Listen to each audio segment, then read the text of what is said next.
What? Yeah. Is there one more microphone? Is there another one? I'll give this one back. Well, that would be This one is on. Oh, you, okay, so that's for you two. Yeah. You guys can share that, okay. I think there was one on this chair.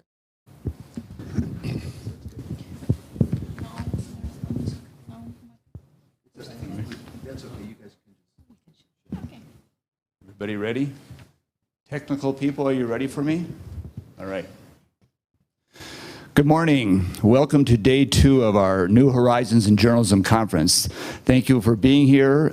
We had a great first day. Today is only half a day, so it'll be much easier. I'm David McDonald, the Executive Director of the World Press Institute. Once again, we want to thank the America for Bulgaria Foundation and the Association of European Journalists in Bulgaria for all the help with this conference. We have 2 panels today. The first one is on disinformation and politicizing the pandemic with Michael Montgomery moderating. And the second panel is charting the future of independent media in Bulgaria. Finally, for you Bulgarian speakers, we're going to have a panel in Bulgarian. And so for the English speakers, you'll need to have a headphone to listen to the English translation. First panel, of course, will be in English. But anyway, welcome, and I'm going to turn this over to Michael Montgomery. Thanks, David. Good morning, dobro utro for everyone. We are going to talk about disinformation and politicizing the pandemic. I'm just going to say a few words and then introduce our panel and look forward to getting some questions from you all. Alongside the COVID-19 pandemic, there's been what the World Health Organization calls an infodemic, an overabundance of information, some accurate, some not. And in our digital age, infodemics spread like wildfire. They create a breeding ground for uncertainty. Uncertainty, in turn, fuels skepticism and distrust. It's commonly assumed that misinformation is largely a phenomenon of social media, but, and I think we're going to hear about this, it also appears in traditional media. Traditional media outlets have reported and sometimes amplified the voices of players across the political spectrum. In America, there was a study by a team at Cornell University that found that the media mentions of President Donald Trump made up by far the largest share of the infodemic, nearly 40%, coming from the media. And in addition to all this, there has been concerted efforts by various governments to suppress or even falsify information about the pandemic with lethal results. So that's what we're going to talk about. We're going to hear from some interesting places where a lot of this has been quite a stark situation. So let me introduce our panel first. To my left, Boriana Jambazova, Boriana Jambazova is a journalist and board member of the Association of European Journalists in Bulgaria. Boriana's work has appeared in the New York Times, The Economist, and Politico Europe, among other publications. To her left, Johanna Kravchik is head of partnerships at Gazeta Wyborcza. And to her left is Anna Babinets. We heard both of you on panels yesterday, editor-in-chief and co-founder of Slitsvo Info, an independent investigative journalism agency. All right, so I want to start with you, Boriana, in talking about Bulgaria. I want to go back, actually, to each of you to the first months of the pandemic. And when did you start seeing indications of something kind of weird, like weird information, misinformation that was getting out to the public, that was really having some kind of an impact on either people's reactions or responses or the government's? So going back, you know, winter, spring 2020. Right. Well, thank you, Michael. Well, early on, as you said, spring of 2020, Bulgaria introduced a pretty strict lockdown. And, you know, at that point, globally, we didn't know much about the pandemic in general. So most of the media outlets were actually, you know, reporting what the government was, you know, their guidelines, their tips of how to stay safe, you know, washing hands, following personal hygiene, etc., etc. But I think this was a phenomenon that we see everywhere. When it started changing was later on in the pandemic, and again, worldwide, and as you quote the World Health Organization, they basically dubbed this phenomenon as the infodemic that was kind of spreading as fast or even faster than the pandemic itself. So social media was flooded with disinformation and conspiracy theories and, sometimes outright lies about the coronavirus. Well, what makes Bulgaria different, though, is that we start noticing that in this climate, mainstream media in the country also gave platform to kind of pseudo-experts. And at that point, scientists, already had learned a lot about the coronavirus, what works, what doesn't in terms of measures. But yeah, unfortunately, we saw not just social media, but also traditional media, some of the most watched, read, or listened to media outlets inviting experts who were kind of downplaying the seriousness of the disease and kind of giving controversial advice that was contrary to what the back then scientific consensus was. And it's hard to pin down the exact reasons why we are here, and I'll say in a minute what I mean. And it's a mixture of reasons, again, but I think one of the crucial contributing factors to having Bulgaria having the lowest vaccination rate in the European Union, which is currently around 20%. So only 20% of Bulgarians are fully vaccinated. I think the spread of disinformation played a key role. 20%. Right. And lowest in the EU. True. Wow. Was there a conversation within the media, or when, if there was a conversation within the media about some of the things you just talked about, pseudo-experts, maybe politicians misrepresenting things, did that conversation happen within the media at all? Well, it's increasingly becoming an issue and, a matter of like self-reflection. Especially, when it comes to the role of media.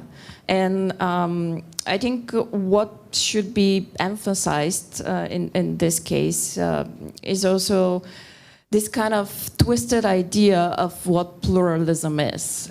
Because some media outlets, presenting this kind of alternative, what they call viewpoints, again, contrary to the scientific consensus and the facts, I would say, by inviting again those people who kind of spread vaccine skepticism these days, and they continue to be, interviewees in studios, in interviews, etc.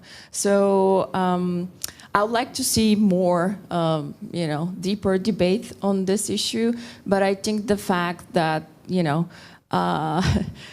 another ranking that we're kind of at the bottom is that Bulgaria, have one of the worst media freedom, again, in the European Union, and also so a lot of the problems plaguing the media landscape is also playing a role here.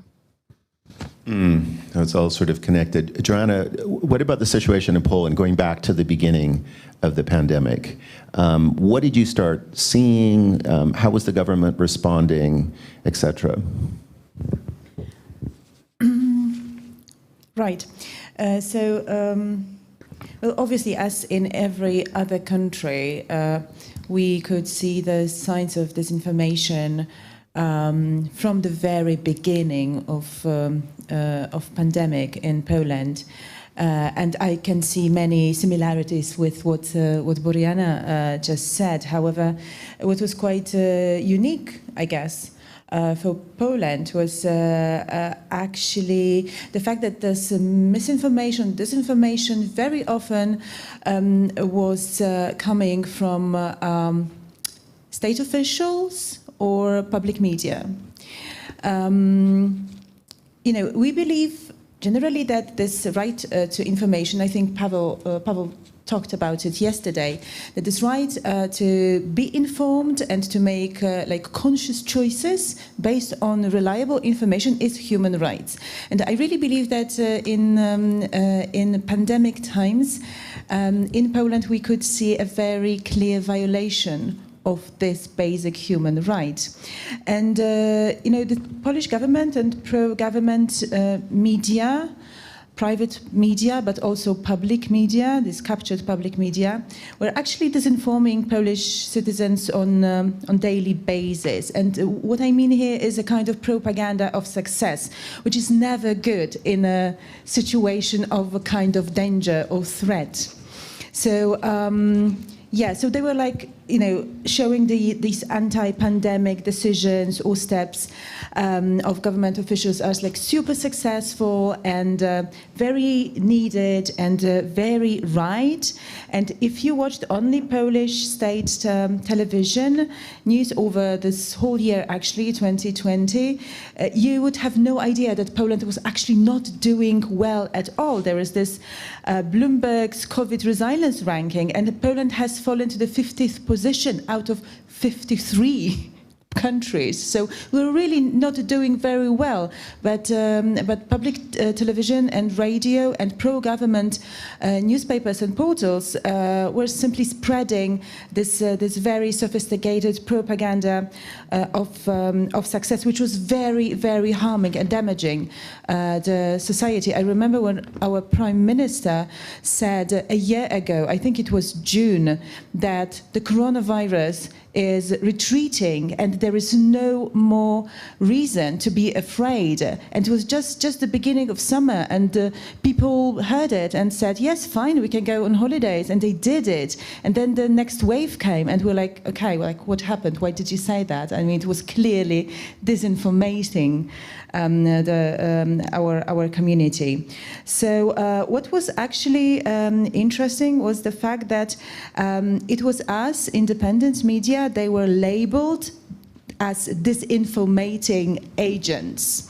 We were accused of spreading disinformation because what we were doing was simply reporting on what was happening in government circles, mostly in the Ministry of Health. We investigated and then discovered few, scams, I would say, which were very much related to a pandemic situation. My newspaper, Gazeta Wyborcza, reported, for example, that the health ministry spent over €1 million on face masks that were later found not to meet safety standards. And what was interesting in this case, it was that the contract originated from our Ministry of Health ski instructor, which was like, wow.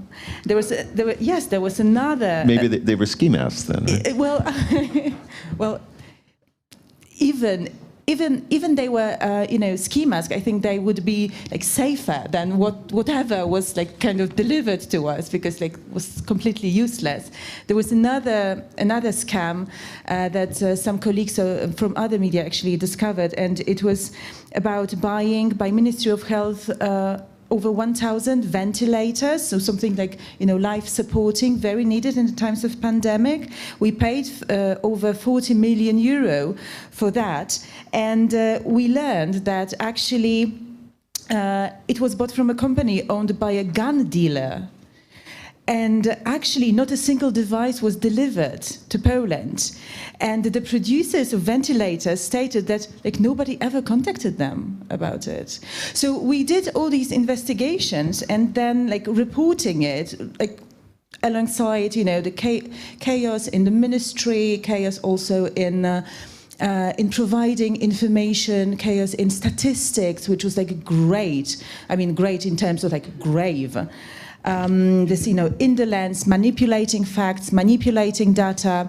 But we were told that we are this disinformating agent. And of course, we paid heavy toll for doing our job. Well, did the government actually take steps against you? Oh, yes, they did. I mean, on the one hand,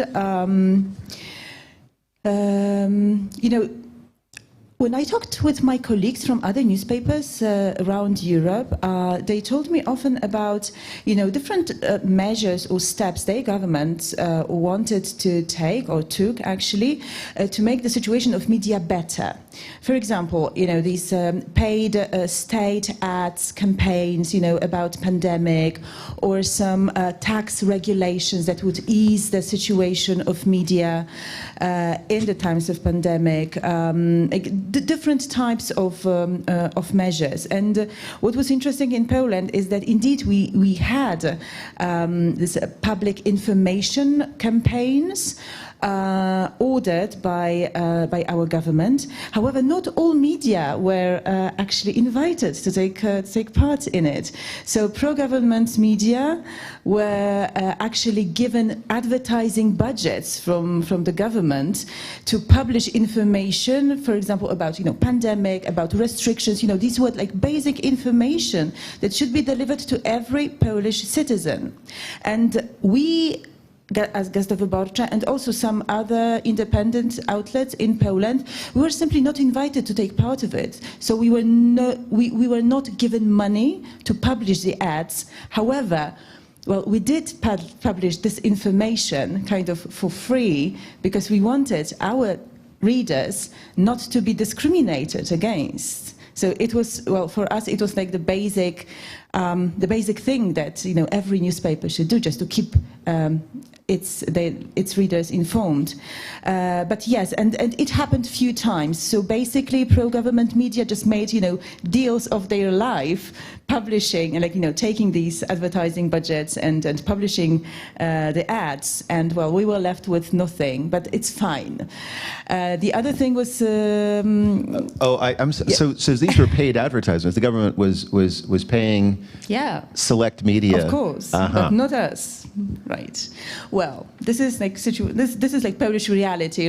I can talk about it with like smile on my face because it's like like daily bread right now. So the other thing was this idea of introducing a new advertising tax, which was like aimed at news publishers. And the revenue, like money from this tax, was to be like funneled to health sector, which was hit gravely by the pandemic, obviously. But what it meant actually for smaller news outlets and also independent news outlets would be that they might have been actually financially damaged because of it. And of course, this was not the case for pro-government media, because as I just told you, they were given a kind of financial aid, like in form of advertisements, these campaigns from the government. So actually, this tax would have been very painful for independent media and for smaller media.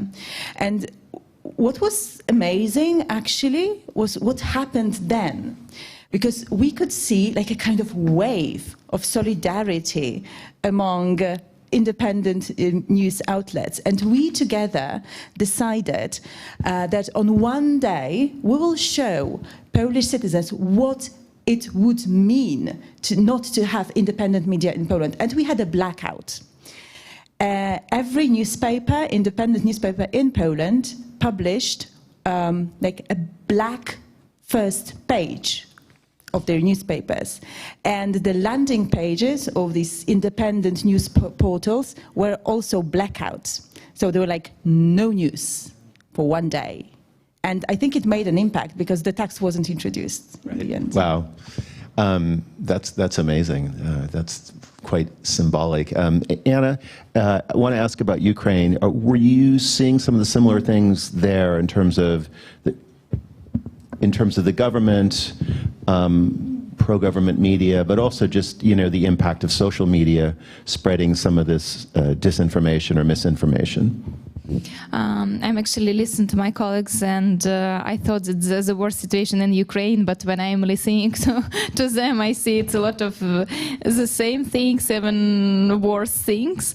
But when we are talking about disinformation, I think that we should look at numbers. Yeah, now in Ukraine, it's only 13% of fully vaccinated people. So yeah, 13, yes, by yesterday data. So I mean, these numbers can show, I think, that part of these numbers is result of disinformation, result of conspiracy theories in social networks, because people in Ukraine mostly don't trust government, and if vaccination is campaign made by government, we will not do this. There are a lot of reasons why people don't do this. Like I'm just giving a small example.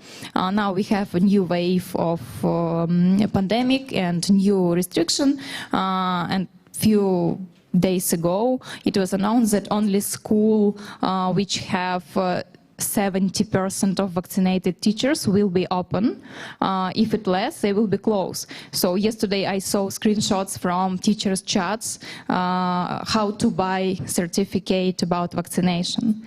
So I think you understand how it works. If teachers who teach kids want to buy certificate about vaccination, so because they don't want to be vaccinated, but they don't want to lose the work, and they just want to buy this. And I know that it works. It works through with the medical, with doctors, all the stuff. So I mean, now I'm talking about some results of disinformation. But if we talk about beginning, how it was, trying to remember how it was in the beginning of pandemic, when pandemic started in Ukraine, around the world. I remember that, of course, Ukrainian government was confused. People didn't know what to do, and since our president and our government is former showmen, you know that our president, he was comedian. He had like TV show, and they didn't know what to do when pandemic started, and they just decided to look good, to do something for Instagram pictures, so you know, of course, it was important for them to look good for the world. And in the beginning, we as journalists, as watchdogs, we start to check every information they provided, they gave us, now to figure out if government did good work, if they spent public money in good way. So every day we checked all information, and of course we found a lot of misinformation, we found a lot of lie, and one of them, it was about testing, amount of testing, because Ukrainian government wanted to look good in front of world, that we have a lot of testing and we have small amount of cases. But when we start to check how many tests could laboratories do around Ukraine, we figure out that it's not possible, the numbers they give us. So they just created numbers of testing because no one could check. And I think that it was partly like Soviet planning, that this city should do this number, this city should do this number, just for having good numbers in front of the world. So, and then we checked, we published our stories, we published that laboratories couldn't do that. They just, there is some process of doing this testing, and it's not possible to have 100 per day because they have power only for doing like 20 per day. So we published stories like this, that it was a lie about numbers of testing, and another Instagram stories that, of course, we figure out that in Ukraine, government figure out that we didn't have enough face masks, enough equipment, ventilators, and when Ukraine started to buy outside of Ukraine all the things needed for fighting this pandemic, we figure out that all other countries already did that few weeks ago, so we have nothing to buy. And in the end, in a couple of weeks, a big plane with masks, ventilators boarded in Ukraine, landed in Ukraine, and president, prime minister went to meet this plane to take pictures, all this stuff. But the biggest problem was no one knew what's there. I mean, how many staff there, how many face masks, how many ventilators, how much it costs. And when we start to figure out, we got information from our sources.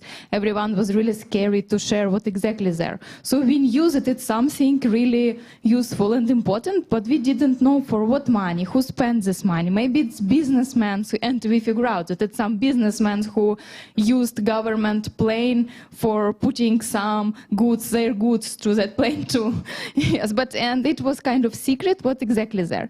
And then when we found out what was there and how they split there, we also found out that part of rapid tests government sent to special government medical center only for them. And they marked this like for parliament members, for government members. We got this from our sources. Of course, they never admitted that, but they, so good pictures for Instagram, and in the same moment, they just did something for themselves. So, I mean, when we're talking about first months, first weeks, our government was confused, and we found a lot of things like our colleagues around the world found, and we published that, and sometimes, of course, our government and people from government were not happy with it. Yeah, I wanted to ask you, we heard about Poland where there really was attacks on the independent media for trying to do their job. Did you experience that at all in Ukraine?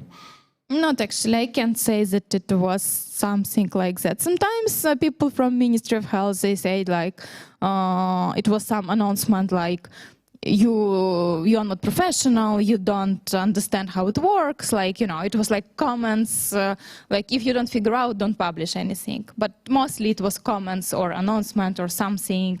I can't say that they tried to push us or to press us or to, no, we didn't have that. So I want to ask you about social media companies. There's been a huge debate in the US about the role of social media companies in transmitting, circulating misinformation, disinformation. There's been efforts by social media to contain some of that, and then there's a counter argument that it's censorship. I know that in other areas, social media companies in other countries, in other languages, are not often as aggressive in monitoring what's going on. And I don't know if that's the case with COVID in your countries, but I am curious, you've touched on the role of social media, but talk to me a little bit more about any kind of accountability, any kind of conversation about their responsibility in these areas. Joanna? Right. I don't know if I can say anything like exceptional or different from what was actually happening across Europe. Obviously, we did observe a wave of fake news and disinformation targeting these most sensitive topics, such as, cure for COVID, conspiracy theories about who's actually benefiting from the pandemic. And then when the vaccination action started, this whole debate, I don't know if I can even call it a debate, this whole craze around whether to be vaccinated or not, and if you vaccinate, what's happening to you. The policies of social media platforms are quite generic, I would say. I mean, there were no specific activities taken by Facebook in Poland. Apart from these, they were introduced mostly like around the globe. So we were informed, and we could see actually, the fact checkers working, special, captions or like, labeling information in a way Facebook declared to do. And it was actually like kind of working. However, we have to remember that, you know, this type of disinformation, firstly, like the source of disinformation is usually like kind of outside. It's only like republished on Facebook. This is one thing. And the real discussion very often takes place in Facebook groups, not really like in comments, because you can see, of course, you can see, you know, the activity of, you know, trolls and so on and so forth. But these groups are the places where people are sharing their, I don't know, conspiracy theories or, you know, their thoughts about harm of vaccinations, and they are like reinforcing, you know, their beliefs there, right? Because they feel that they are creating a community, and this is quite dangerous. And as far as I know, although I'm not a specialist in social media platforms, but as far as I know, nothing has been done when it comes to, you know, this type of communication. Right. Anna or Boriana, any relevant experiences in Bulgaria or Ukraine in terms of social media and holding social media companies accountable for these kinds of things, misinformation? Just maybe briefly, as you mentioned, Michael, in local languages, it's very different when disinformation is being spread in English, because again, Facebook, Twitter on the global scale, you know, marked some of those video that was spreading conspiracy theory as, you know, harmful, as disinformation, etc. In Bulgarian, I mean, I can talk probably about towards the end of last year, some of these, like the pandemic video, for example, because it was with Bulgarian subtitles, it could still be found in various, you know, platforms. And again, because I guess it's harder to, you know, monitor the spread of conspiracy theories when it's kind of a different language. Actually, we in Ukraine a little bit lucky because we have Russian propaganda, and for years of war with Russia, there are few pretty strong, good quality organization which work with disinformation. They just find good examples of Russian propaganda or other disinformation, and they are pretty powerful, and other media republish that. So thanks, Russians. We have practicing for many years to fight with disinformation, and because of it, social networks like Facebook, Facebook is very popular in Ukraine, not only like friends platform, it's platform for political things. So so thanks. Thanks to this, we have some, we know how to fight with propaganda, but there is also, I think it's Ukrainian thing, Belarusian thing, and Russian thing. We have anonymous Telegram channels. If you know what is it, you know, Telegram, yeah. And Telegram channels, it's usually place for publishing all these conspiracy theories, and they are creating and disappearing, and that Telegram channels were uncontrolling. It was hard to find who was there, and they were pretty powerful and made some influence. For example, I think that in every country you had something like this when Ukrainians were evacuated from China and went in the beginning of pandemic. Plane with Ukrainians came to Ukraine, and they needed to be in observation for 2 weeks. It was beginning March, 1.5 years ago, and the government decided that people, Ukrainians from China, will go to small city to hospital, to being 2 weeks in observation. It's very, very small city. In one moment, some Telegram groups were created, and people from that city start to fight with that people. And it was like a lot of hate there, that they shouldn't be in our city. And when buses with these people came, people start to crash buses. And after that, some Ukrainian media, good media, they published investigation about these Telegram groups, about trolls who made this. So all this hate which was made in that small city was made by Telegrams. And the journalists find out that it was people from Russia who created all the stuff. And by the way, about that story, HBO, I think they published the movie about that. But yes, I know that they did. They went to Ukraine for doing this, for doing the movie. Yes, it was really a shame how it was Ukrainians who fight with Ukrainians. And we know that all the things were provoked by Telegram channels, Viber groups, all the stuff. People start to fight with Ukrainians, you know. So when we're talking about disinformation, we have very different things. Like good organization which knows how to fight with disinformation, Russian disinformation propaganda, and stuff like this, you know, like when some social media can create very big hate, Ukrainians against Ukrainians. Wow, that's real. You know, the real world, this stuff becomes very real and not just in people's minds. I want to get to questions in a second. We did have a question coming in from online, which is relevant to what you were just talking about, Anna. And that is, there's been a boom in fact-checking initiatives in response prior to the pandemic, but since then. To what extent do you think those efforts and investments have been effective? And are there other approaches that could have had better potential?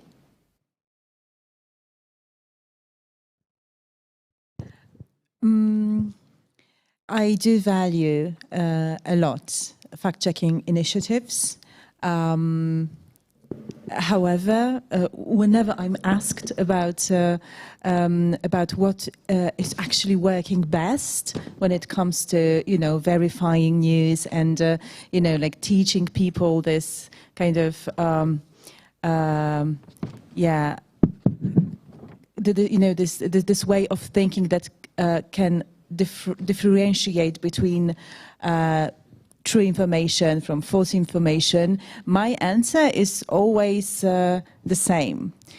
What, in my opinion, works best is providing people with quality news and making this news as available as possible. So I think what is actually working the best is making sure that news landscape in a given country is pluralistic, is open, is big, and is of high quality, so that people know that there are places where they can go and read information that will be checked and is reliable. I think this is very important, and we need fact checkers, but we mustn't forget about the fact that actually the backbone is quality news outlets. Boriana, what about that question in terms of Bulgaria? Right. I tend to agree with Joanna. We actually developed a section called the Chronicles of the Infodemic, where we kind of debunk, these major conspiracy theories and rumors related to the pandemic. And the Association of European Journalists also started a fact-checking unit, which is the first kind of such endeavor of sorts in the country. And many of the news, of course, they were checking were related, again, to the coronavirus. But in general, I agree with Joanna that,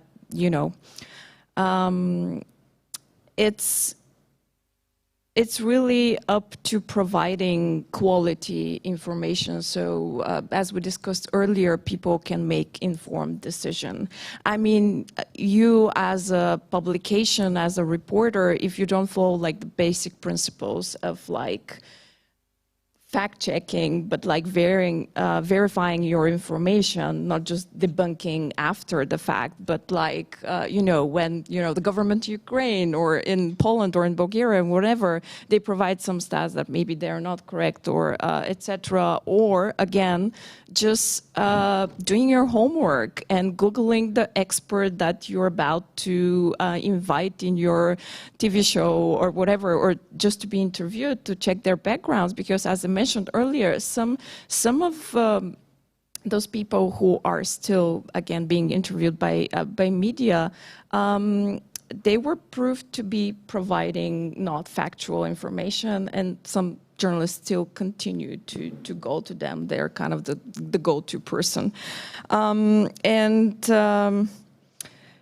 Yeah, it's really also for me providing context, because again, you can never be sure what whoever you invited will be telling you, but if you know that they're lying to your audience, you should be the one, you know, saying this and confronting them with the facts. So I think it's a mixture of things. Fact-checking is definitely necessary, but also like providing context, explaining the background, especially in a situation where you know, it's very dynamic and is changing very quickly. And just to go back to the beginning of the pandemic, actually, one of the silver linings or the positive aspects was that a lot of reputable publication in Bulgaria saw an increase in their viewership or readership, because people were really hungry for you know, reliable information at a time of a, you know, global public health crisis. So they weren't going at that point to tabloid style you know, media or controlled media who were like again spreading disinformation.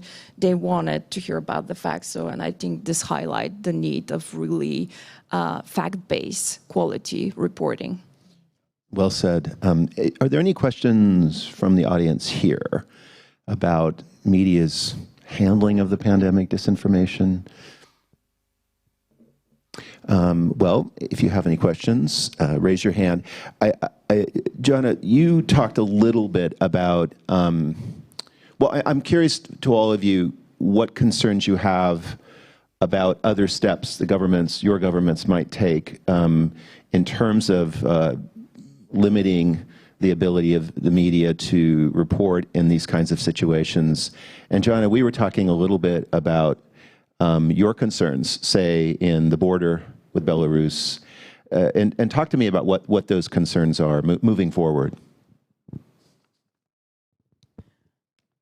You know, one of the greatest concerns in the past 18 months of the pandemic in Poland was this threat of introducing the state of emergency in our country.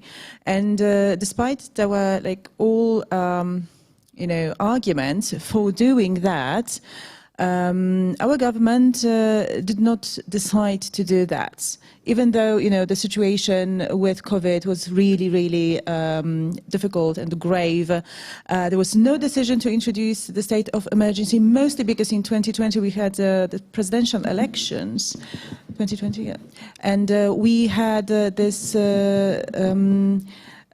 need of, well, not we, the government, ruling party, had this need of actually having these presidential elections, and with the state of emergency, it would have been simply impossible. So they didn't introduce the state of emergency, although we were kind of completely prepared for that. We made all contingency plans, how to publish media in the state of emergency, because what basically the state of emergency does is limiting the operations of civil society organizations and the media. So we had all this plan, you know, how to function in such a situation. Luckily, back then, a year ago, there was no need of introducing our contingency plans. However, this year, a few weeks ago, we were faced with a difficult situation on our border with Belarus, which faced the influx of refugees from different places of the world, like Middle East, but also Africa, who were trying to cross our border, meaning also the border of the European Union, from Belarusian side. And obviously, we as media, we were very much interested in reporting on this situation, and there were many reporters and journalists at the border asking relevant questions. You know, what is happening there?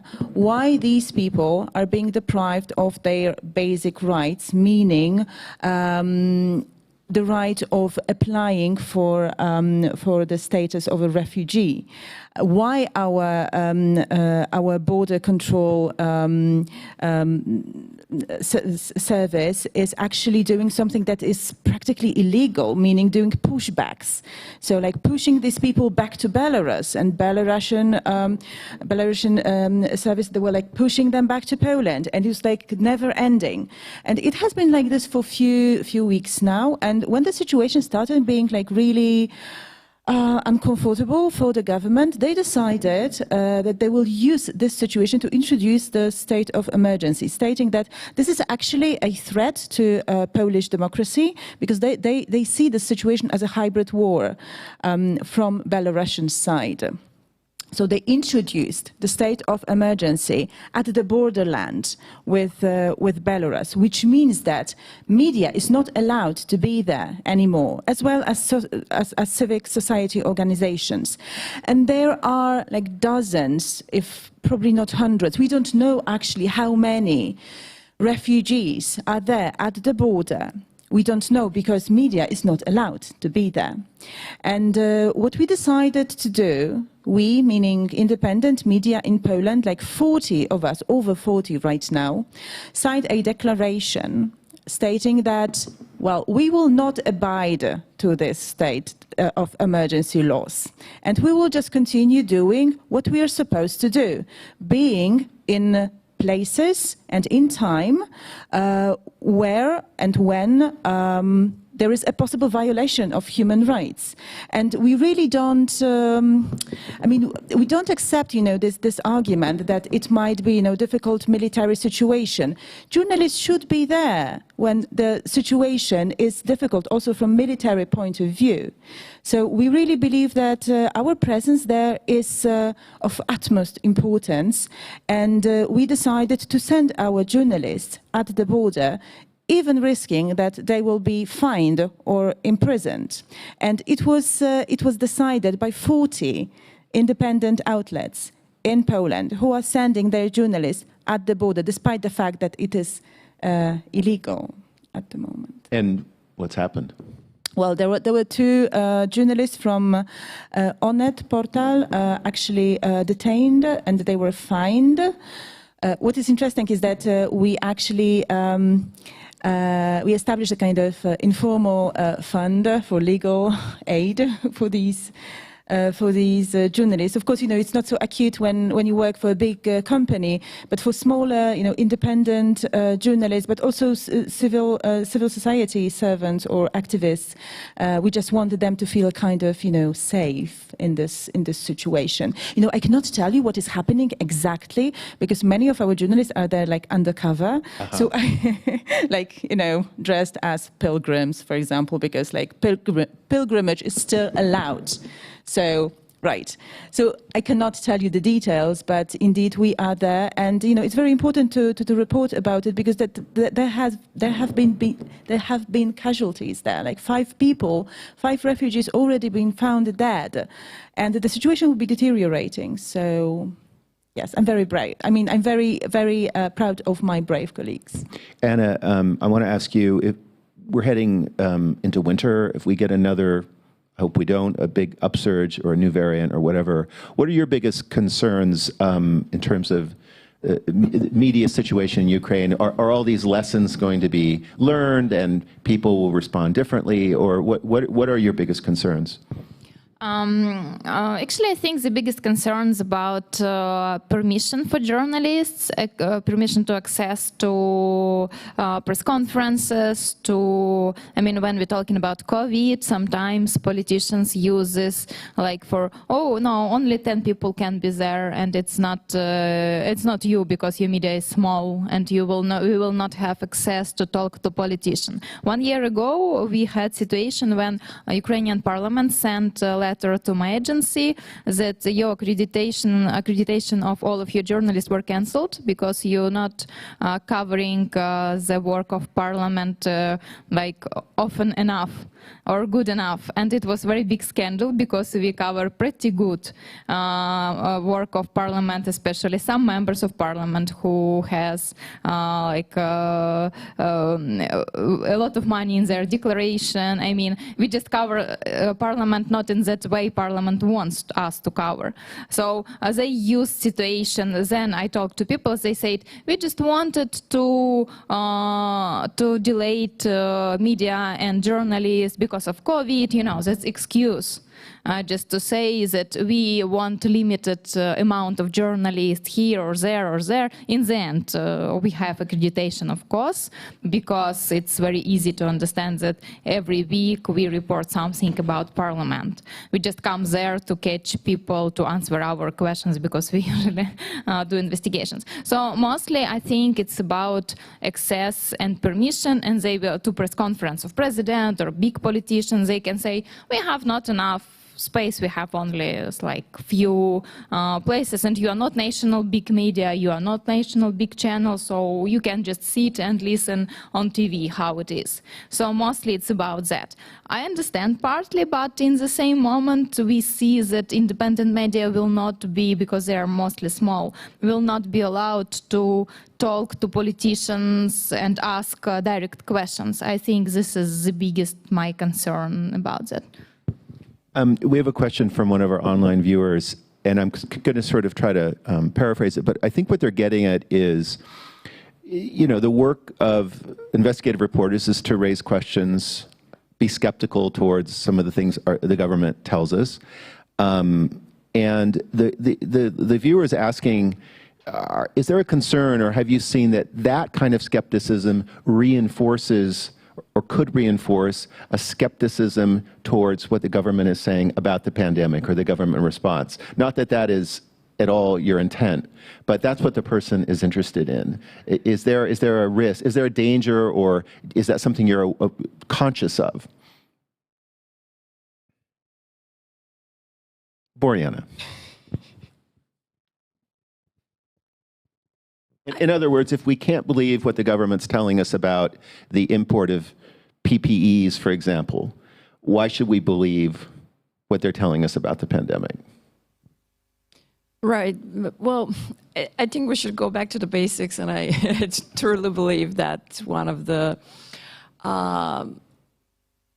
jobs of, like, the job of a journalist is to raise questions, as you said. So, well, it's a complicated issues, and it comes to the role of journalists and the media in general. But as my colleagues here highlighted, if we know that in Poland or the Ukraine, and for that matter, there were some like shady deals that Bulgarian government in the past did. I mean, there was this, and it was actually the work of investigative journalists who revealed that you know, a plane supposedly bringing, you know, masks and PPE is actually full of dates. And I mean, yeah, like the fruit, the right dates. So this is a question of a bigger debate, but we do need journalists to ask these questions, even if that might deepen the distrust of people in a government. And I'm aware that this is a very sensitive question, again, at a time of a public health crisis. But we cannot just like turn a blind eye when there is like abuse of power or like taxpayer money being channeled to like shady deals, even when it comes to health issues, at least that's my opinion. Anna or Jana, any final thoughts? I think actually it's mostly a philosophical question because many people in Ukraine want to simplify things. We trust government or we don't trust government, yes? But word is not so simple. In some questions we trust government, in some questions no. And our work, I know some people ask us, why you never write something good about government? I told them, guys, we are, you know, like doctor. When you come to doctor, doctor will never tell you that you are good, or almost never.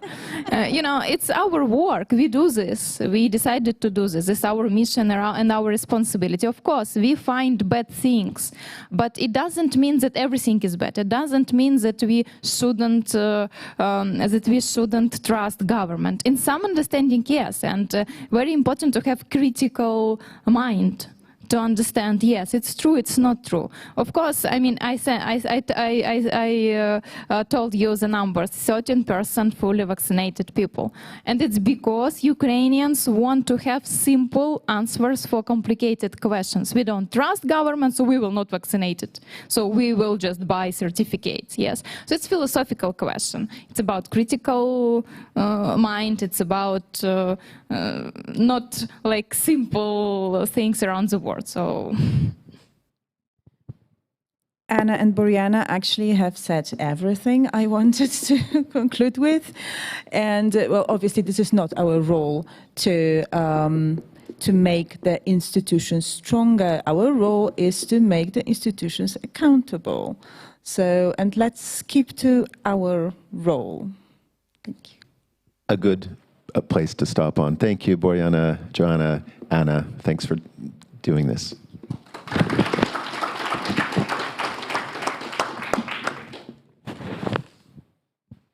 Thanks. We're going to have a coffee break now, and we're finally going to have a panel in the Bulgarian language. So those English speakers will have to pick up headphones, and we'll be back here at 10:45. That's American time, which means right on time, because we have to keep our live audience engaged. So see you at 10:45.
Welcome back to the final panel of the New Horizons in Journalism Conference. Thank you all for coming and being here, and the live audience too. I hope you've enjoyed this.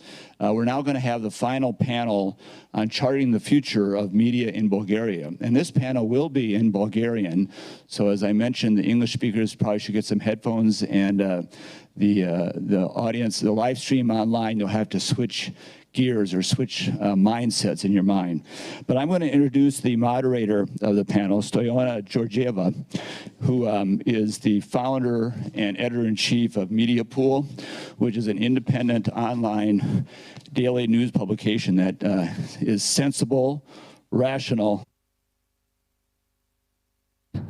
among all these journalists. So, Stoyana.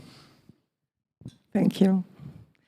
Здравейте на всички. Ще се опитаме да говорим малко по-бавно, We'll try to talk moderately fast to enable interpretation. За независимата журналистика в България са проведени толкова много семинари и толкова Many conferences have been held on the topic of independent journalism in Bulgaria. A lot has been said already, and yet we keep on discussing it. Because we hope, and we do not only hope, but we are positive that this battle needs to continue. There are problems that independent media providing high-quality content in Bulgaria face, and these are systemic problems. First of all, to have independent media, you need to provide for them independent funding. This is what their independence depends on. They need an independent owner, an independent publisher. These media need policies and fundraising that supports them well enough and sustainably. However, the structure of the media market in Bulgaria, along with the very much limited advertising market, make it very hard to sustain an independent media business. There are different rankings and analyses made by prestigious international organizations, and every year they find that the media environment in Bulgaria has been worsening. According to the last Press Freedom Index, Bulgaria ranks 112th. Out of 180 countries. We rank last out of the EU member states, and we do even worse than the Western Balkan countries. What are the main reasons pointed out in that regard? Violence against journalists, intransparent funding of media, including European funding distributed by the Bulgarian state. Comments have been made about the smear campaigns that journalists have been subjected to, the harassment that they have to undergo, the threats and the violence that they face. The judiciary is also used against journalists. All of these findings on behalf of Reporters Without Borders have not been very surprising for the Bulgarian society, much less for Bulgarian journalists. Many measures have been proposed many times to solve these problems. However, bad news is that these issues go very deep. Some people think they could be solved by changes in the legislation, but that would not be sufficient.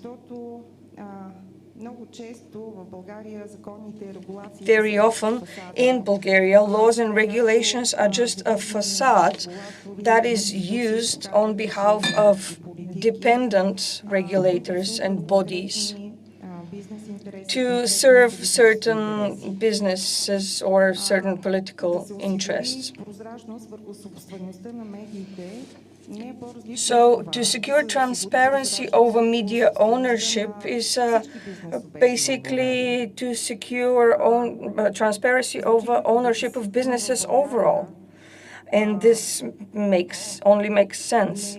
It may sound as a joke, but in Bulgaria, for years on end, it has been a mystery who owns the biggest ski resort here, called Bansko.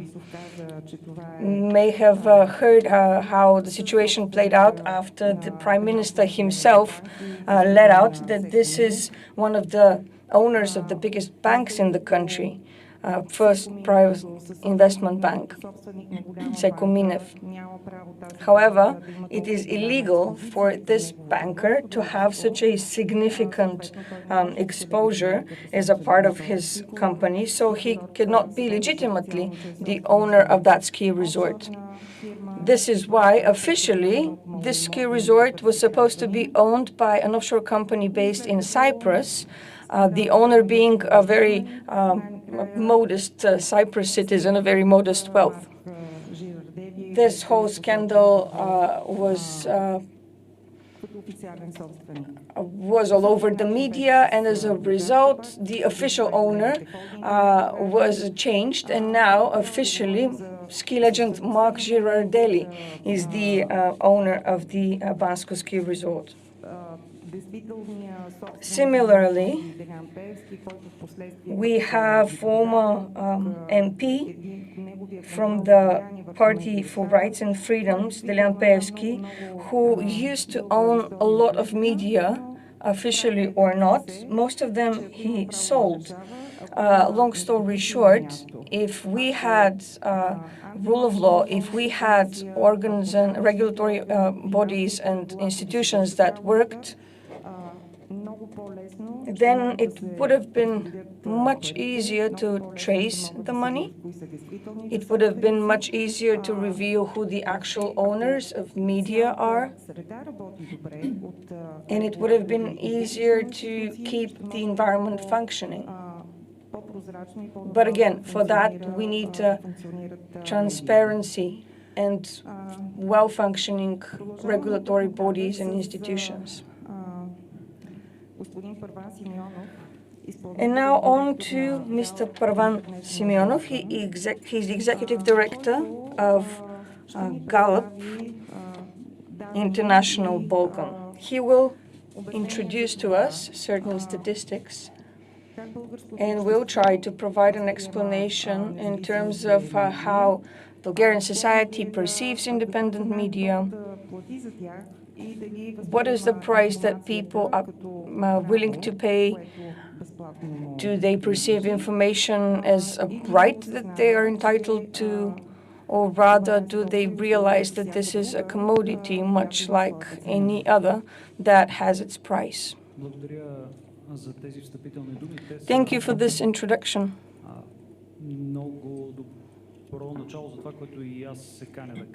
This introduction is a very good start for what I wanted to say. We are all being very idealistic sometimes. That's why today, for a change, I would like to take a more materialistic point of view.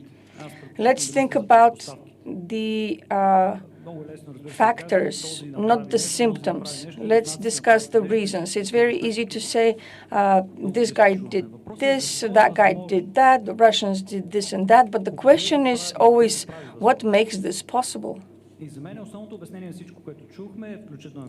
To me, the main explanation for everything that we've been discussing today and yesterday is poverty. The explanation is material. We are a society that is poor, that is aging. We are a society of great regional differences.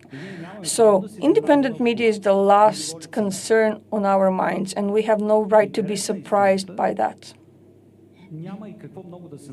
To be completely honest, there is not much that we can do about this if it's true what I'm saying. We have a structural problem. It's a material problem. Very often people in Bulgaria will say, well, we are what we are. We think what we think. This is what we are like. This is what we think like because we are poor.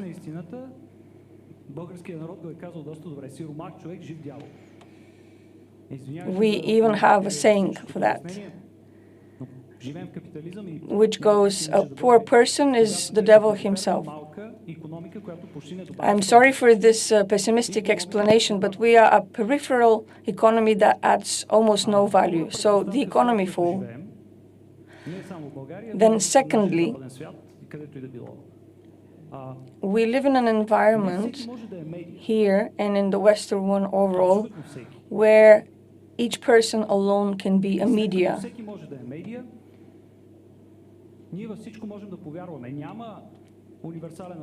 And because everyone can start a media of their own, everyone can believe everything.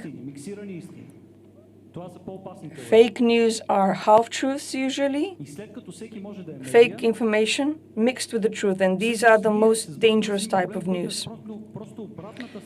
So, because everyone can publish news, we have to encounter the dark side of democracy. People are on social media and they transmit news. They are media owners themselves, and they can be heard. The only thing that can save us in this situation is our own taste. We have no choice but be selective about whom to believe.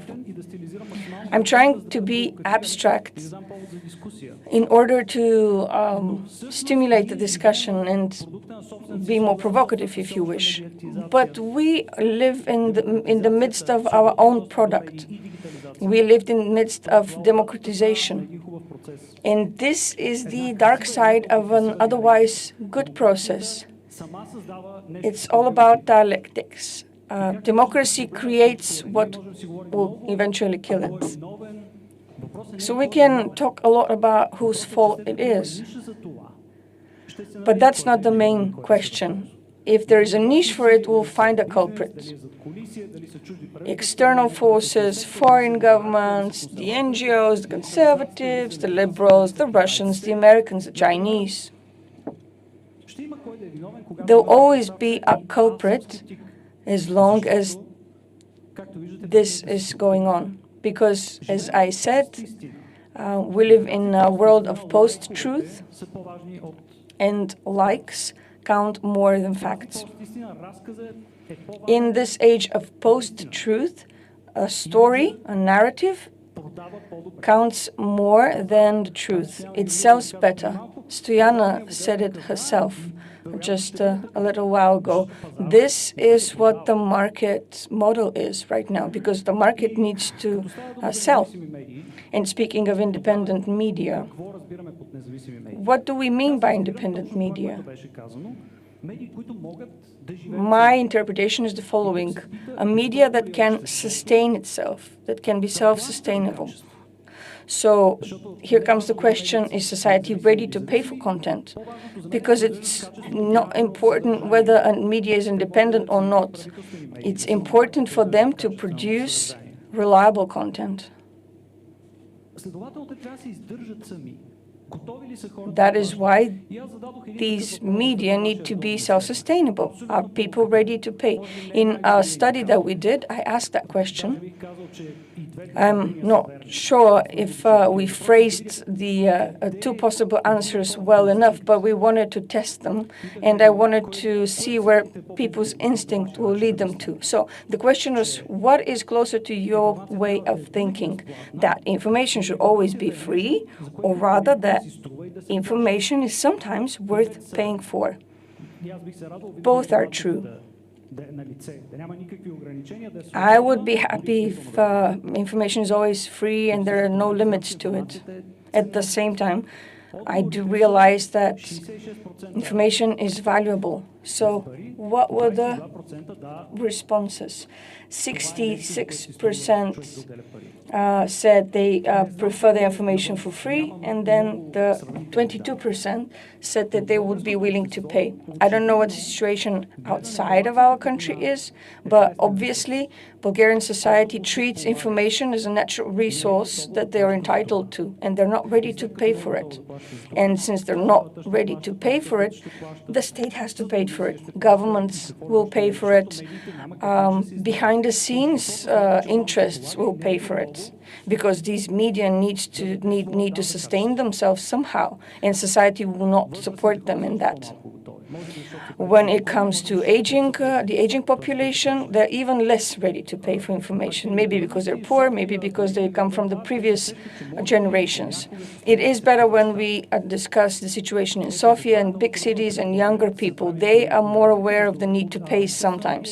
This is why you need to make a difference between state media and private media. And to try to wrap up and kick off the discussion, just one last thing. We asked people, what is the new normal on social media? To follow someone because you want to learn something? Or to follow someone because they think like you? Young people will say the second answer. The older people will respond with the first answer. There is no clear social picture. In brief, we live in a society that is not ready to pay for quality. They're ready to pay for water supply. They're ready to pay for electricity. They don't mind paying for natural resources. However, information for them is a natural resource that they're entitled to for free. And one more thing, we live in a society that increasingly opts for the content that confirms their own position. And I'm afraid this is the new normal, and I'm afraid this does not only pertain to Bulgaria, but the entire Western world. So I'm afraid we'll have to learn to live with this, just like we'll have to learn to live with the coronavirus. Fake news is nothing new. Disinformation is nothing new.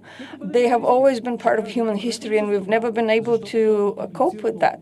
We'll just have to live with these things because they have been multiplying in the context of globalization. So what we have to do is adapt and learn to discern it and avoid it.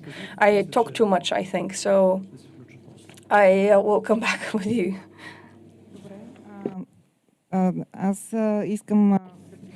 Thank you. I would just like to remind of an important fact. That is that Bulgarian politicians, which apparently are no exception to the rule that applies to the whole of the Bulgarian people, in other words, they also follow what people want to see or hear. Over the past 20, 30 years, we've had debates, discussions, but nevertheless, there has never been a fee introduced, a fee to be paid by the citizens for the upkeep of the public media. That is the Bulgarian National Radio, the Bulgarian National Television, and the Bulgarian Telegraph Agency. I can't remember when was the last time that we discussed this issue, but anyhow, there was such a backlash when this was done, and everybody was so scared as a result of this backlash that the state, the government in particular, is the only party that makes a decision as to the budgets of the Bulgarian National Television and the Bulgarian National Radio and also the Bulgarian Telegraph Agency. That's a separate topic. I don't want to go into that, but nevertheless, we should remember that this is a very powerful tool through which the state can incentivize one of these media, for example, the national television, which apparently is more obedient, more flexible in that sense, plays along with what the government wants and so on. Whereas the Bulgarian National Radio did not turn out so easy to be cracked. And there still are journalists there who have their own opinion, who oppose to what they are told, and they cannot easily be harassed or pressurized. And as a result, their opinion and their behavior is being punished. I'm not going to go into that, as I said. I just wanted to go back to this idea that is very alien to all of us, this idea that we need to pay for high quality content. And it is also alien as an idea to the public debate in general. Now I'm going to move on to Venelim Petkov, who is a very prominent figure in Bulgarian journalism. He has been one of the reporters and the newscasters of one of the big private TV channels in Bulgaria, BTV. Then he became the director of the News, Current Affairs and Sports Department, which he did until 2020. And he is the only Bulgarian journalist to receive the prestigious USP Body Award for excellence in television, radio and online media. After the ownership of this TV channel changed, this distinguished journalist was forced to resign. So now he will tell us what he thinks about mainstream media in Bulgaria and what his opinion is about Bulgarian TV channels in general. I would like to ask him to share with us what his opinion is as to the independence of these media outlets. Thank you very much for this presentation. I wanted to start with a joke from a village fair, but I might leave it for the end of the discussion because I was very struck by what Parvan has just said. I would just like to oppose some of the things he said, oppose his opinion in terms of facts, that is. Yes, indeed, I spent 20 years working for this private channel. I'm one of the people who actually set up the News, Current Affairs and Sports department at that TV channel. I was one of the people who started working there when there was literally nothing in the building. It was an empty hall. For the past 6 years, I used to work as a director of this News, Current Affairs and Sports department. Over the course of these 6 years, I've abided by and defended the principles that were the principles of the previous owners of the TV channel. That is independence, medium freedom of this Bulgarian TV channel as a private, independent media outlet. Unfortunately, while I was still the director, the BTV was the only independent national TV channel, private one, in the Republic of Bulgaria. The only one, the sole TV channel. The minute that the ownership of this media was changed, I was immediately made to resign. After that, there were events and processes which you all witnessed. I don't need to explain or retell. A lot can be said, though, about the technology of pressure that is exercised. We are going to get there, I'm sure. I witnessed how it works. The same can be said about my colleagues who no longer work in mainstream media. This is something that we have to talk about. Nobody talks about that, especially people who are subjected to that kind of pressure. This is something that I hope we're also going to discuss later. But let me now go back to what Parvan and Stojana said. These are colleagues I've known for maybe 20 years now, and we've worked together, and I respect them a lot. To start with, freedom of speech is something that is directly linked to freedom of media. That's a general rule. There is another thing that people are not aware of sometimes. Maybe sociologists are not aware of that too. Air TV channels currently are still the main source of information for the mass public in Bulgaria. In other words, the Bulgarian audience, Bulgarians in general, still get most of the information on a daily basis.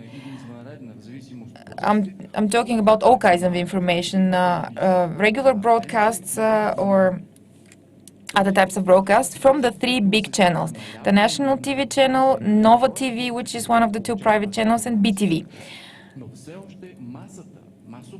So the Bulgarian people in general receive most of their information from the three national TV channels.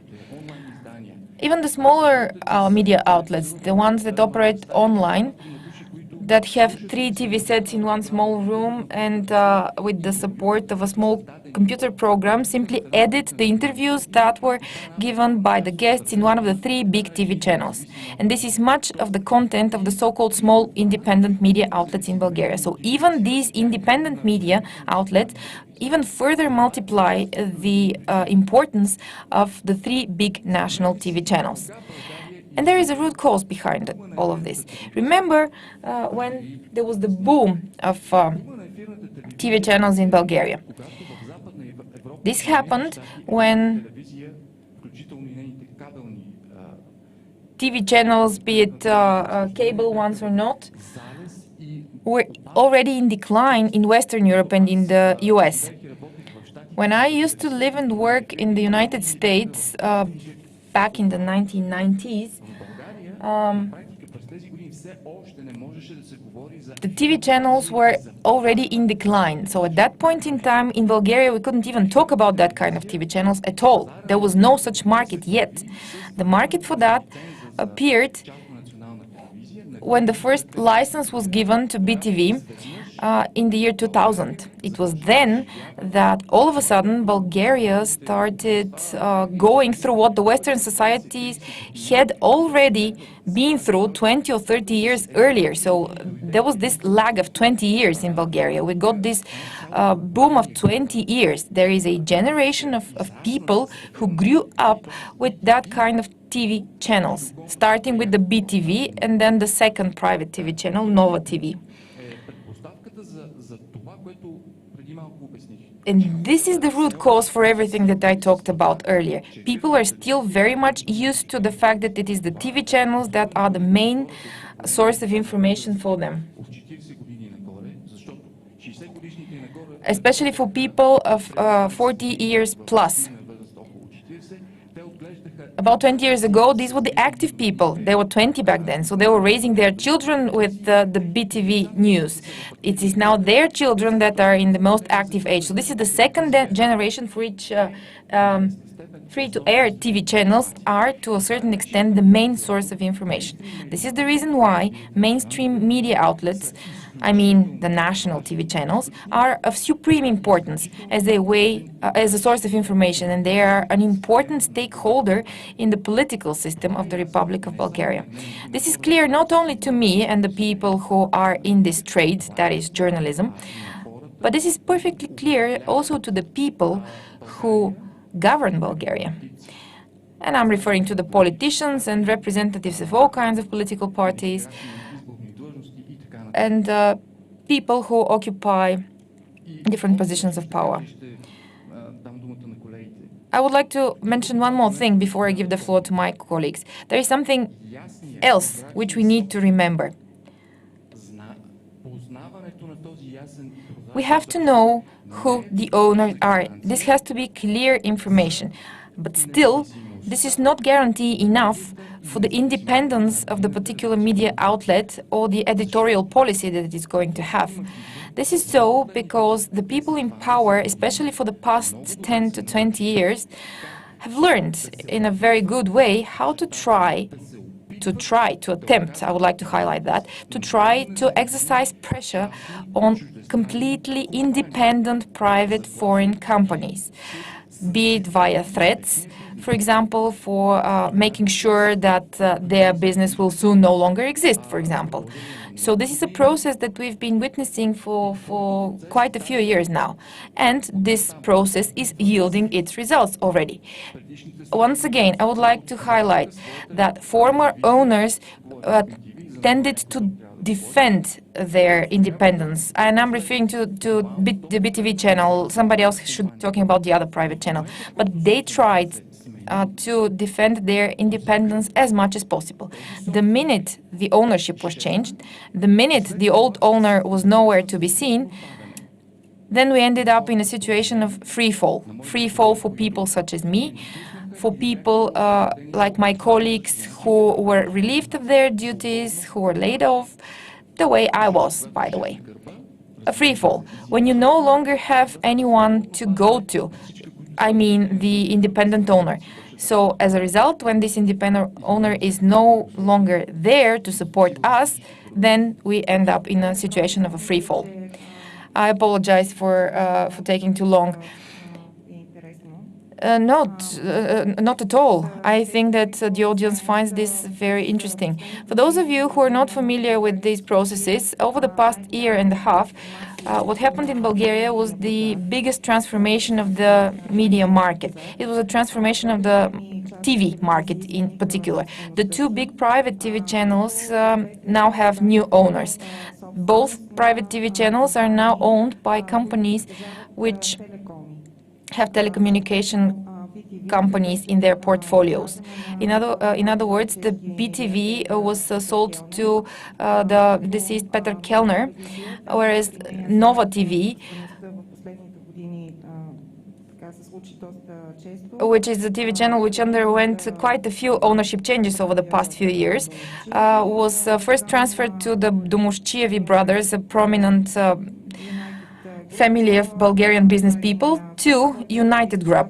United Group is a fund which owns Vivacom, one of the two big private telecommunication companies in Bulgaria. Everybody knows that telecommunication businesses are subjected to very strict regulations on the part of the national governments everywhere.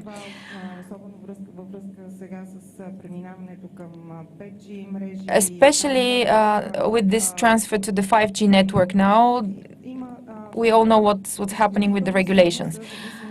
So the telecommunication companies are very much dependent on the national regulatory bodies. What Venelin pointed out earlier on has to do with the fact that the former government attempted, and on many occasions it did succeed, to exercise pressure on many companies, foreign companies included, in order to get what they wanted. When we talk about the TV channels in particular, especially through Nova TV, the government propaganda and the pro-government views were clearly disseminated via that private TV channel. And now we can see that in BTV much more obviously. We can see that in the editorial policy of both of these national media outlets in particular.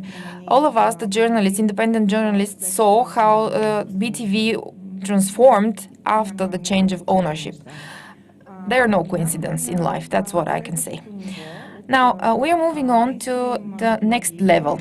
We started with mainstream media, now we are going to talk about local news, the local media outlets, the ones that people on a local level rely on. Because these news have their own specificities and they're meant to provide information to people in the different regions, to make them come together, to organize discussions and so on and so forth. So if when we talk about mainstream media, we talk about their funding and how independent they are, let's see what the model of operations for the local media outlets is. I'm going to ask this question to Spas Pasov, who is a journalist, a long-term correspondent for Capital Weekly and Dnevnik BG for Varna. He's currently in charge of a website called Pro Veritas, which actually comes up with very interesting independent content from a regional journalist point of view.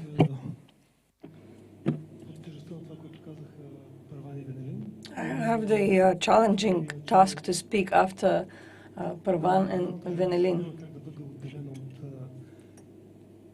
But either way, you cannot take out regional journalism from the comprehensive picture of the media landscape in Bulgaria. It's impossible for the regional landscape to be fundamentally different from the national landscape. Journalism, especially regional journalism in Bulgaria,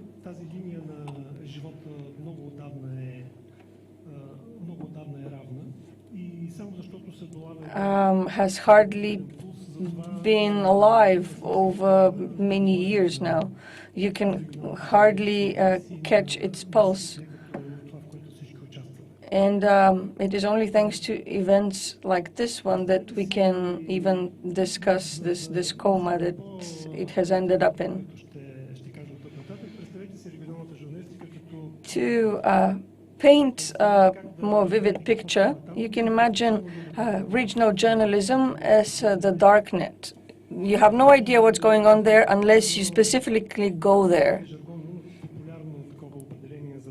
I would like to resort to this slang definition of the dark net, according to which it's only cops and drug dealers there. It's much the same in regional journalism. There are smugglers there smuggling whatever, fake news, propaganda, pro-Atlantic or vice versa. Its regional media is full of texts that have unknown sources, whose information comes from unknown sources. It's full of stories pertaining to local celebrities and oligarchs and their friends. It's full of tradesmen that deal with audiences, and the audiences are unaware that they're being sold. Something else that you will notice if you decide to dig into regional media. Another similarity to the dark web. Owners are very often behind the scenes in regional media.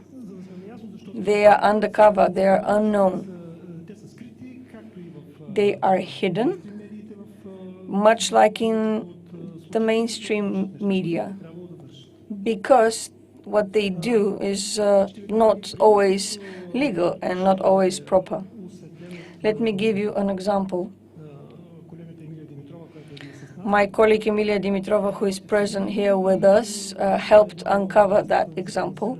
She works in Sevlievo, and while investigating media in 2019, she found out that 3 municipality servants hosted a radio show about the municipality's programs and discussed the municipality's issues. So the municipality pays for that radio and pays for the servants, and they get to speak on that public municipal radio.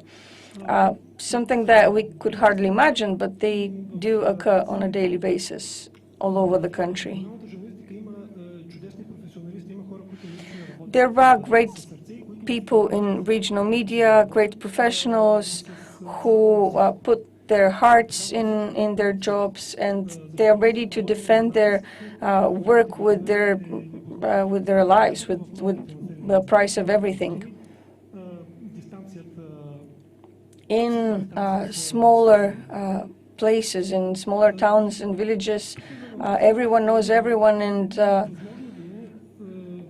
the distance between people is much smaller. So the question is it possible for a nationally distributed media to substitute regional media? I think this is not possible, and I say this because I have experience as a correspondent, a local correspondent for one of the biggest national media. I think this is impossible because nationally distributed media, centralized media, have a different type of view on news stories. They need to make every story interesting to a wider audience. So what happens is that very often small issues that are big issues for local people in smaller places are disregarded and neglected because they cannot be promoted to wider audiences, and they become niche stories. At the same time, the national media finds these small issues too small to cover. So this has been going on for years, and the sense of justice has been decreasing the further you get away from Sofia. Why does this sense of justice disappear and keep decreasing? Because journalists in regional media have no longer courage or strength to keep fighting this fight to improve the lives of local people.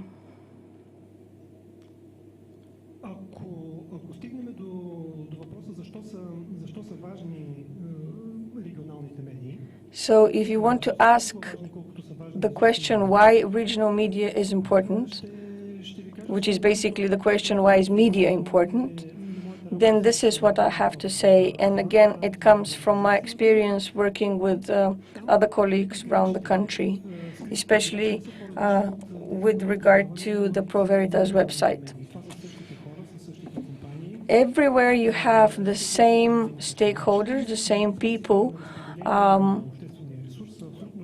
that have interests and that are after the same resources.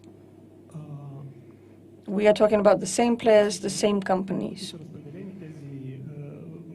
But here is the problem. We have public resources leaking in portions small enough to go unnoticed. But if you sum them all up, the amounts will be completely comparable to the money that was leaked under a corrupt procurement related to a highway development, for example. This makes it very hard for businesses to develop and thrive, because what you get is a circle of private companies thriving thanks to public procurements that they're entitled to. And of course, this kills competitiveness. This kills local businesses that cannot get to these public procurements. And this kills any hope that local people may have for economic independence, which eventually undermines the entire system. And that is why it makes sense to talk about how important media is, even if it's a very tiny media in a very small place. These media have, in the end of the day, the goal of defending people's lives and improving them, depending on the lives of local people, that is. So this is why, back in 2017, with the help of the America for Bulgarian Foundation, I set up this website, the Pro Veritas website. I want to make it explicit. I could not have made it without the foundation. Here is how the idea came about. I was on a trip to the US with the World Press Institute. At that point, I was with a group of journalists, and this is when I first met Paul Steiger. The very idea of setting up an NGO dealing with investigative journalism seemed very attractive to me. I decided that it was a great idea. So I came back and I decided to go for it.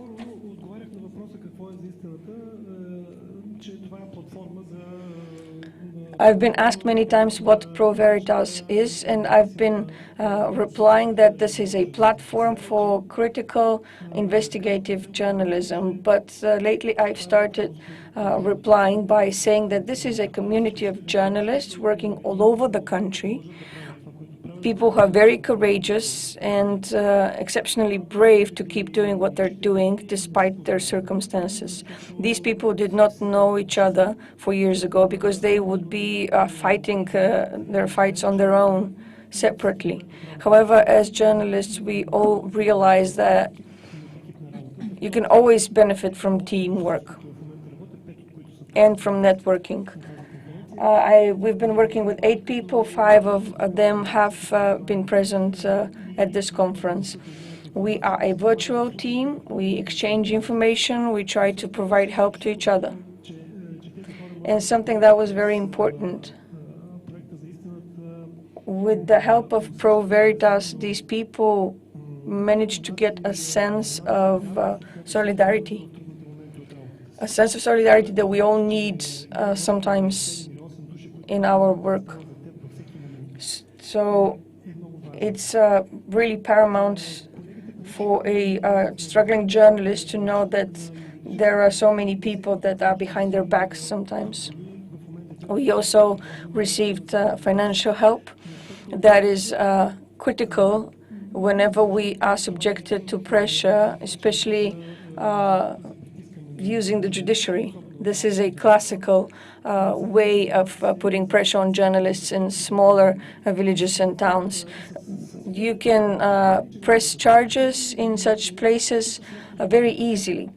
And the point, of course, is not to win a case, but to rather use this as a tool against independent journalism. So when I was trying to recruit people to work with, to set up Pro Veritas, I would very often get to hear, I'm sorry, I can't be part of this because I will be sued all the time and I cannot afford to fight that.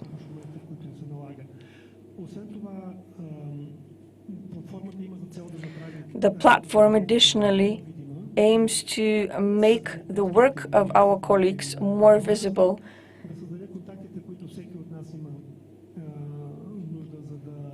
Networking is another benefit. We establish contacts that are very important and helpful. So 4 years have passed since the beginning of the project, and I hope we get to keep working together for at least 4 more years. I do not have any illusions that we could do that with the help of advertising revenues or any other way, really, apart from donations again. And donations on behalf of a powerful foundation such as America for Bulgaria.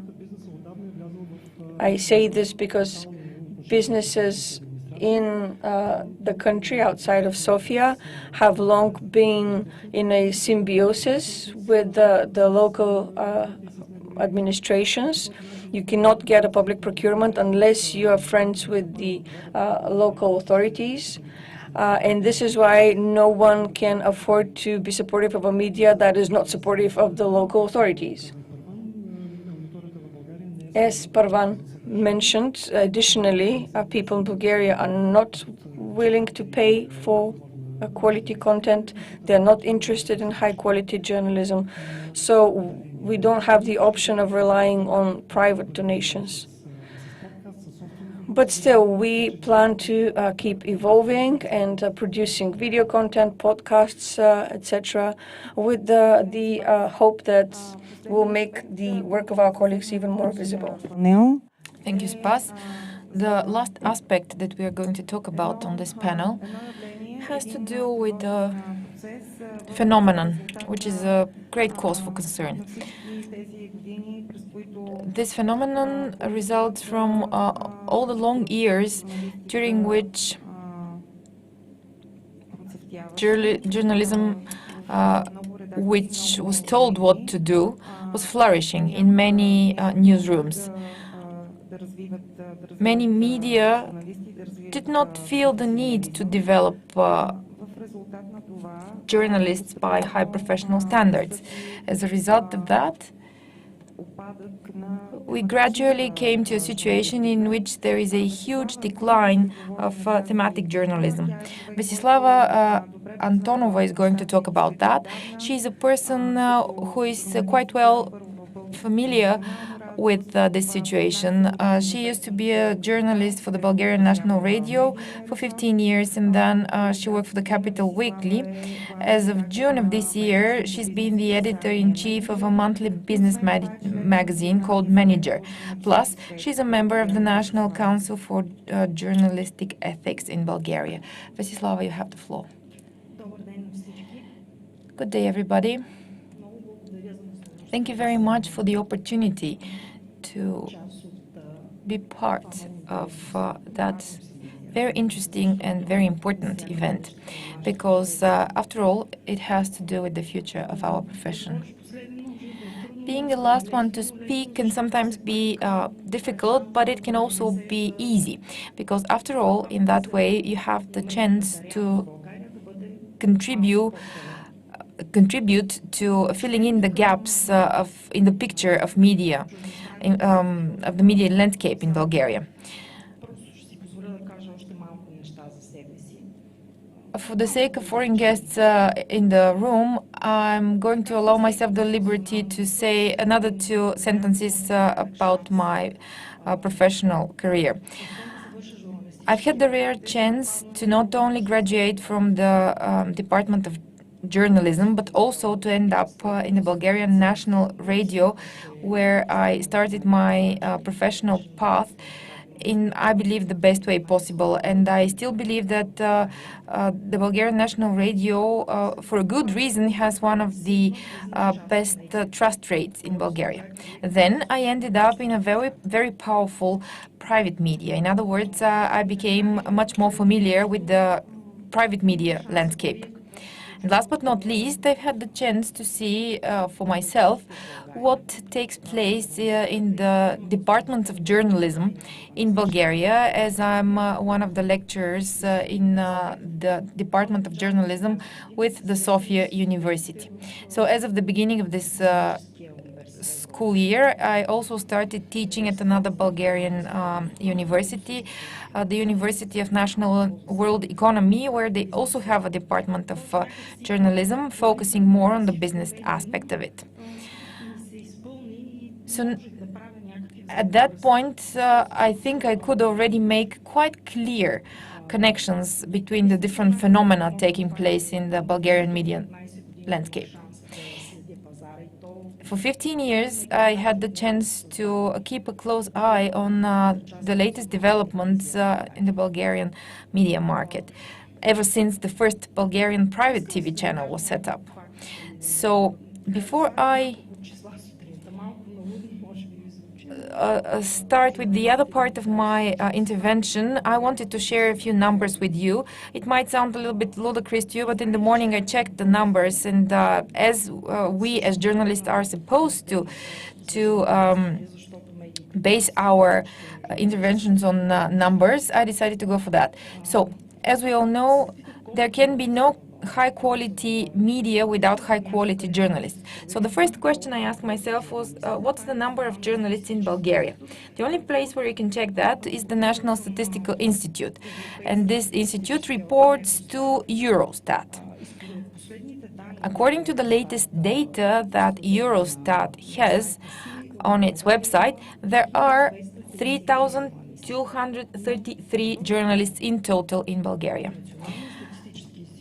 At this background, the data of the National Statistical Institute says that there are 209 newspapers in Bulgaria. That's for 2020. The National Statistical Institute also points out that this is the number of papers which were published even once. On top of that, there are 77 radio stations in Bulgaria. Because of different specificities of the Bulgarian media legislation, I'm not going to go into, I want to point out the following. Probably about 85, maybe even 90% of these radio stations are musical ones. That is, they play only music. The radio stations, which cover the whole portfolio of journalistic genres, make up 10% at most.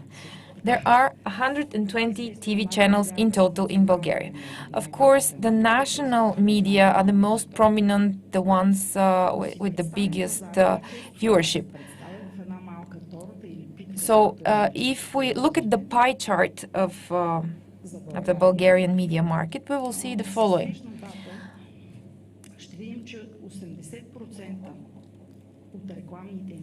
80% of the advertising investments in the Bulgarian market are allocated to the TV channels, and to be more precise, the 2 most influential private TV channels, that is the BTV and Nova TV, that my colleagues have talked about earlier on. I wanted to describe the landscape because these facts are very important. Can you imagine how the rest of the market can survive on the other 20%? Do you think that there are real players there? How do the other media outlets survive? I know that yesterday and at the beginning of our discussion, my colleagues have already provided some of the answers as to how the rest of the media, all print media, all the radio channels, all the online media, how they can survive on the other 20% of the advertising budget. So this bleak picture, this very dim horizon, if I have to go back to the title of our conference, is a determining factor to what's actually taking place with Bulgarian journalism. The very limited financial resources that Bulgarian media outlets can rely on forced a lot of newsrooms to reduce, sometimes by half, the number of people who work for them. It's not something that you can clearly see. You can see it only if you're part of it, especially if you're one of us who try to do a decent job on a daily basis. One of the very important facts which also made a lot of journalists actually leave the profession was the very poor pay for journalists in Bulgaria. It's very difficult to create a good journalist, and it's a very slow process. They need to have a very rich educational background, because graduating from the Department of Journalism is not quite often not sufficient. You need to be able to cover different spheres, such as you need to have a better knowledge, for example, of the financial sector, the healthcare sector, the banking sector. I mean, these are just a few of the examples that I can name. Bulgarian journalism has been facing serious issues for a long time now, but the pandemic of last year made these issues even much easier to see, because this reduced the budget even further. And the lack of high-quality professionals in Bulgarian journalism could be felt very clearly by the whole of Bulgarian society.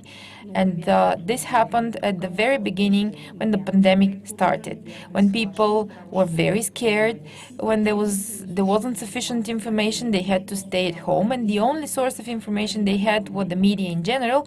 But if I have to be more specific, it was the big TV channels that they got most of their information from. We had a national headquarters to combat the pandemic. The national headquarters used to have, at the beginning, used to have press conferences each and every day, every morning, actually. So what the national headquarters to find the pandemic would do was to present very bleak, very gloomy information, which was, by the way, the case in most of the rest of the world. After all, this was a threat that we didn't have very clear ideas how to cope with yet. Back then, the TV channels would air not only the press conferences where we would hear representatives of the government speak, also representatives of the healthcare sector speak, but we could also hear what questions were asked to these people by the journalists. So they were on air for a very long period of time asking questions. And it was plain to see how incompetent these questions were, or at least many of them were. As a result, the Bulgarian audience would get very skewed information, and this information was not presented to the Bulgarian audience in a very good way. So honesty is a good thing, so I'll be honest with you now. Last year, I made a very difficult decision for myself. I love my profession, but last year I decided that perhaps it was high time I took a step back from what I used to do up until that point in time, and perhaps a good way to save myself would be to start teaching, to go to university, and to start doing research, something that I used to do parallel to my work as a journalist. And as a specialized journalist who used to keep a close eye on the developments on the media market in Bulgaria. That decision did not survive too long because it wouldn't have been fair for the students that I was about to teach. So I decided to go for and to say yes to the proposal of the media that I currently work for. Now I'm an editor-in-chief in a monthly business magazine, and I have many more responsibilities, but they are predominantly administrative ones. Why am I making this aside? It was very difficult to go back to my profession, that's why. Before I became editor-in-chief, I continued working as a freelance journalist because I loved my job. So I spent a lot of time talking to the manager of this media because I knew very well what I was about to face. I knew because I'd studied those in previous years. When I was about to make that decision, a few people close to me came to me and said, "How can you say no to that? You shouldn't be a coward. You have to try to put your experience to good use and try to change something in the media landscape." I knew very well that I would go to a media which is a specialized media for economic information with a small team, a team of specialized journalists. This is so because there might not be that many people reading this magazine, but they are the people who actually are responsible for generating the GDP of Bulgaria. These are the big employers, many of whom decently pay all their taxes. That's why these readers of ours would expect us to have high quality content. I was wondering whether it would be possible to do that with me as an editor-in-chief and another three editors. Such is the operational model. We invite analysts who do not belong to the magazine itself to write articles about it. And still, you have to thread carefully as well here. Because, as I said, there are few high-quality journalists, and there are also few high-quality analysts of the individual business sectors. The first topic that I can think of in that respect is the topic of energy. We know that not only in Bulgaria but all over Europe, this will be a topical issue for many reasons. Probably you are aware that the price of electricity was increased twofold, and as you can imagine, this affected the business a lot. This was a topic which we had to communicate about in a very appropriate way via high-quality content, because this would be read by people, also representatives of this business, and it would also be read by our advertisers. We have no other means to sustain our work apart from advertising, and of course the corporate subscriptions that we have. Subscriptions which are made by usually bigger companies for the sake of their employees. So I was faced with a very big dilemma. It turned out that out of the 3,233 journalists who, according to the statistics, operate on the Bulgarian market, there are only 4 or 5 specialized journalists capable of analyzing the energy sector properly. 2 of them work for the media that I used to work for many years. The other 3 belong to 3 of our competitors. Another 3 media outlets which are our competitors, so I couldn't resort to them. That's why I had to go to experts for help. Experts who can actually draft high-quality texts which would be informative enough. So I took a close look at the market. This is something that any editor-in-chief should see, and try to find the objective analysts. There are 2 objective analysts in Bulgaria.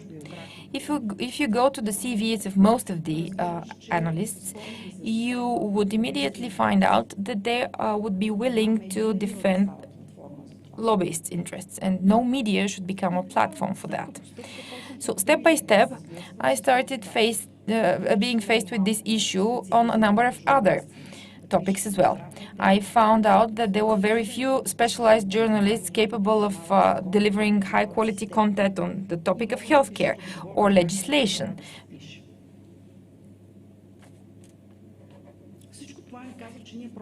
So all of this goes to show that we are part of a vicious circle. Yes, indeed, we are faced with positive horizons in terms of the digital strategies, the contemporary strategies that media can adopt. One of the ways out would be for media to be maintained by subscriptions, which is the case in Western markets. Indeed, but why should the people pay for media that simply cannot provide high-quality content delivered by good quality journalists? Why should people spend some of the little money that they anyhow have on a subscription, which is of a significant amount, in order to pay for media content which is not vitally important to them? I've presented this view of mine on other occasions as well, and I've had the chance to say that, in my opinion, positive change is not going to start at the private market. Despite the fact that the private market in Bulgaria indeed had its benefits. It created some of the best quality journalists in Bulgaria, and it created competition. In Bulgaria, there are good journalists. I would like to highlight that, but their number is not big, and apparently it's not going to grow. In my opinion, this change should start from the public media, because this is the media that we own, we as citizens own. In order to go back to what Stoyana Georgieva said in the beginning, I should say the following. Yes, indeed, the public media is maintained by public budgets allocated by the state. They had very limited private resources according to the Bulgarian legislation, so they are non-market players compared to the other big, powerful radio and TV channels. If we look at the map of Europe and try to see how public media outlets are funded at other European markets, we will find out that this is usually done through subscription fees on the part of all citizens. That is done in the UK, in Germany, and in some Scandinavian countries. Even in Switzerland, a few years ago, there was a referendum at which people were supposed to say whether they would be willing to fund the public media via fee which they are supposed to pay. So thank God the Swiss decided to go for that model. But this has not been happening in Bulgaria for many years now. Still, I believe that this trend can be reversed. If we have no right to tamper with the management of a private company, we as citizens who have rights and responsibilities, we have the right to ask for our public media back. We have the right to ask for the public media to be changed, and this can set an example for everybody else. I believe that the public media can make the market develop differently. They can change the landscape. There are a lot of media in Bulgaria, as I said, media outlets, but you see how much of the money is actually spent on their upkeep. I believe that there should be media outlet bankruptcies in Bulgaria, but I don't know. Maybe it will happen, maybe it won't. It is a very interesting discussion indeed, and the topic that each and every of our panelists talked about are greatly important, but nevertheless, we are quite overdue in terms of the time allocated to us. We have already some questions online. The first thing I'm going to read is more of an opinion than a question. This person here says that we should not give the big mainstream media to the bad guys, as they say. Perhaps we should start with looking into professionalism in public media. That's one of the opinions. The other opinion has to do with paying for content. This person says that even though the levels in Bulgaria are not as high as the ones in Western Europe and Central Europe, there still are media outlets that can attract private donors, and efforts in that process should continue. And Iskra Angelova, who is a TV journalist, prominent Bulgarian TV journalist, congratulates us on the interesting discussion, and she says that the decline of professional journalism also entails the very poor quality of media content and the lack of any arts and music content on all media outlets in Bulgaria, basically. Now I would like to ask the audience, do you have any questions so that we can continue with our discussion on the basis of them? Добре, пак казвам, че ние малко просрочихме времето, за което се извинявам. Okay, as I said, we have exhausted our time. I apologize for that. I would like to thank everyone involved, and I hope that we have been helpful.